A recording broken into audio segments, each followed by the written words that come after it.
بسم الله الرحمن الرحيم. يسألونك عن الأنفال قل الأنفال لله والرسول فاتقوا الله وأصلحوا ذات بينكم وأطيعوا الله ورسوله إن كنتم مؤمنين. إنما المؤمنون الذين إذا ذكر الله وجلت قلوبهم وإذا تليت عليهم آياته زادتهم إيمانا وعلى ربهم يتوكلون الذين يقيمون الصلاة ومما رزقناهم ينفقون أولئك هم المؤمنون حقا لهم درجات عند ربهم ومغفرة ورزق كريم. كما أخرجك ربك من بيتك بالحق وإن فريقا من المؤمنين لكارهون يجادلونك بالحق بعدما تبين كأنما يساقون إلى الموت وهم ينظرون وإذ يعلم الله إحدى الطائفتين أنها لكم وتودون أن غير ذات الشوكة تكون لكم ويريد الله أن يحق الحق بكلماته ويقطع دابر الكافرين ليحق الحق ويبطل الباطل ولو كره المجرمون. إذ تستجيبون ربكم فاستجاب لكم أني ممدكم بألف من الملائكة مردفين وما جعله الله إلا بشرى ولتطمئن به قلوبكم وما النصر إلا من عند الله إن الله عزيز حكيم.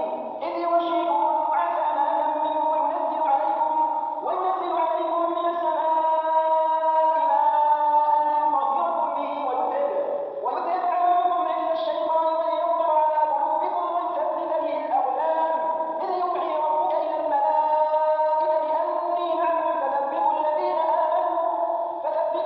آمنوا سألقي في قلوب الذين كفروا الرعب فاضربوا فوق الأعناق واضربوا منهم كل بنان ذلك بأنهم شاقوا الله ورسوله ومن يشاقق الله ورسوله فإن الله شديد العقاب.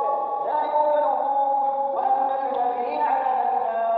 يا أيها الذين آمنوا إذا لقيتم الذين كفروا زحفا فلا تولوهم الأدبار ولن يوليهم يومئذ دبره إلا متحرفا لقتال أو متحيزا إلى فئة فقد باء بغضب من الله ومأواه جهنم وبئس المصير. فلم تقتلوهم ولكن الله قتلهم وما رميت إذ رميت ولكن الله رمى وليبلي المؤمنين منه بلاء حسنا إن الله سميع عليم. ذلكم وأن الله مهلك كيد الكافرين. إن تستفتحوا فقد جاءكم الفتح وإن تنتهوا فهو خير لكم وإن تعودوا نعد ولا تغني عنكم فئتكم شيئا ولو كثرت وأن الله مع المؤمنين. يا أيها الذين آمنوا أطيعوا الله ورسوله ولا تولوا عنه وأنتم تسمعون ولا تكونوا كالذين قالوا سمعنا وهم لا يسمعون. إن شر الدواب عند الله الصم البكم الذين لا يعقلون ولو علم الله فيهم خيرا لأسمعهم ولو أسمعهم لتولوا وهم معرضون. يا أيها الذين آمنوا استجيبوا لله وللرسول إذا دعاكم لما يحييكم واعلموا أن الله يحول بين المرء وقلبه وأنه إليه تحشرون. واتقوا فتنة لا تصيبن الذين ظلموا منكم خاصة واعلموا أن الله شديد العقاب. واذكروا إذ أنتم قليل مستضعفون في الأرض تخافون أن يتخطفكم الناس فآواكم وأيدكم بنصره ورزقكم من الطيبات لعلكم تشكرون. يا أيها الذين آمنوا لا تخونوا الله والرسول وتخونوا أماناتكم وأنتم تعلمون. واعلموا أنما أموالكم وأولادكم فتنة وأن الله عنده أجر عظيم. يا أيها الذين آمنوا إن تتقوا الله يجعل لكم فرقانا ويكفر عنكم سيئاتكم ويغفر لكم والله ذو الفضل العظيم.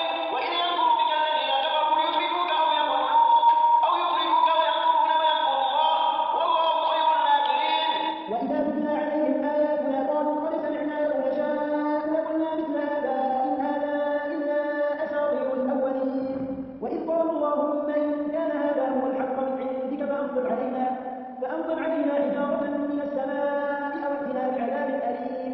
وما كان الله ليعذبهم وأنت فيهم وما كان الله معذبهم وهم يستغفرون.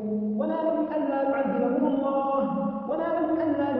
الله وهم يصدون عن المسجد الحرام وما كانوا أولياءه إن أولياءه إلا المتقون ولكن أكثرهم لا يعلمون.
الله أعمالهم